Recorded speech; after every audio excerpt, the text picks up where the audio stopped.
About YouTube. Today we're going to talk about air ride. I just have a viewer sent me a message and they wanted to know how much I spent on my setup, how I did it, and what are the tips and tricks that I use to make my air ride successful.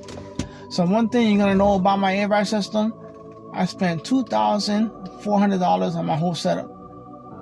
That's bags, management, everything. That's including the hard lines. And I never had an issue with my system. Always been reliable, and that's the way that I built it. You know, I could have gone with Airlift, I could have gone with AccuAir, I could have gone one of those companies paying much more, and I wouldn't have been as happy because I didn't get what I wanted. What I wanted for my ride was I wanted individual wheel control, front, back, side to side, full wheel motion. So if you look right here, this is my remote. Very simple.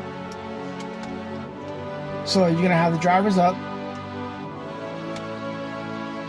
passenger rear, both front wheels, all four wheels.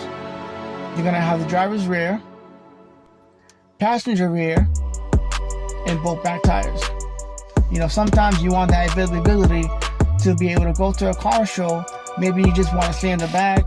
Maybe you want to sit the car sideways. You know, maybe you want a look that's gonna be different, instead of just going to a show or parking somewhere and just laying the car completely flat. But you know what? If you want to pancake it, you can pancake it as well. So another thing we're going to talk about today is, if I can find my hard line here. Alright, so another thing we're going to talk about is hard line. You know, everyone likes it, easy to use, but do not cheap out a hard line. Make sure you get expensive hard line. Don't go with copper, because copper is going to bend under pressure. And what's going to happen is this line that was straight, it's going to flex. And once it flexes, you can't change that shape. So you're going to be stuck doing the job all over again. Another thing about these fittings is this right here is a crimp ring. I don't know if you can see it, but it's a crimp ring. It goes on the fitting, on the tubing, like this. And what that does is, as you're tightening up your fitting, the fitting compresses, which is why it's called a compressing fitting. And it prevents you from having ear leaks. Another thing I realized is that you can't just put thread sealer in the threads. You also have to put it after the fitting, so that as you tighten it, some of that thread locker is going to ooze out. That's what you want. Because the issue that I had is that when I tightened this up, it didn't leak out of here, but I did have one or two fittings that no matter how tight I tightened it, the air came out from the front of the tube, which is why you got to put a little extra. Don't cheap out on it, because the little more you're going to put, the better it's going to work out for you, and you're not going to have ear leaks. You want to make sure that your tank, when you go home at night and you park your car, that the air stays in your tank all night without the car going down. Little tips and tricks of the trade that I learned when I have issues. I learned it, and I wanted to teach somebody else, just so that they don't go through the same mistakes that I went through when it came to air ride and the issues that I went with. Now, just in a second here, I'm going to take you to the back of my car, and I'm going to show you how I did it, the reason why I ran my lines the way I did, and when it comes to airline. So this product right here, I got it from a company called AVS. And this is real good hard line. What you need is a 3/8 hard line bender, or 1/4 inch, depending on what size you're using. And this stuff is hard to bend, so you are going to have to get a really good line bender. Make sure you measure twice. And make sure you keep record of what you're bending, because stuff like this is easy to bend, but once you start to bend the other lines, and say if you're doing something fancy like I did, you have to mirror that, but in the opposite direction. And you don't realize how hard it is until you start bending it. So make sure you do order extra line. On my system, it doesn't look like I use a lot of airline, but I use 10 feet of airline. Because once you bend it, you lose the feet that you had. So say if you think you need 5 feet and you order 5 feet, and by the time you got done bending one section, that 5 feet's already gone.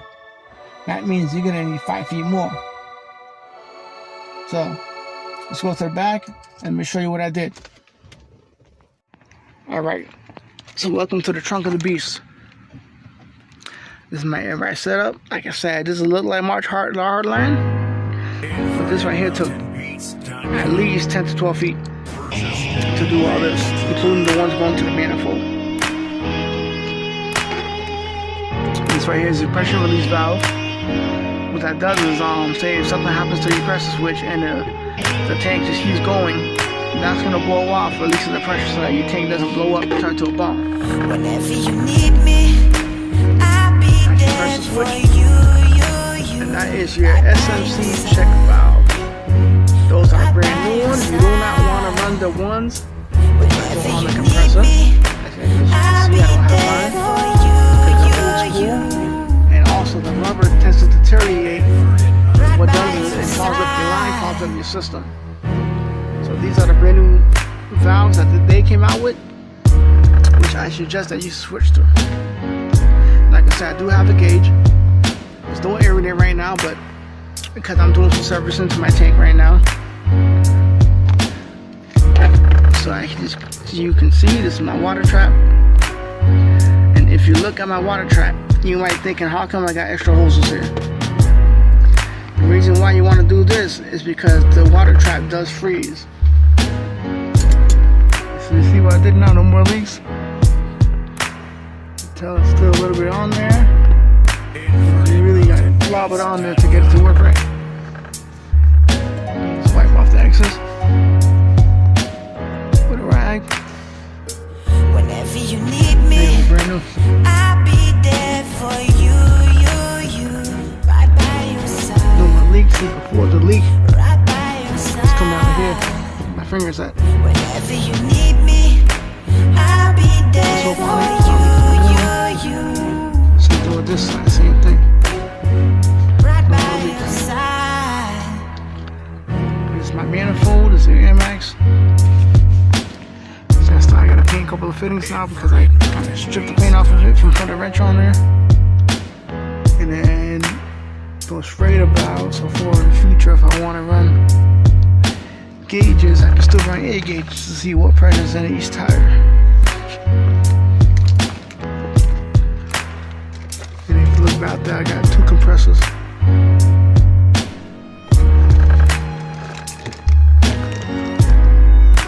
One on each side.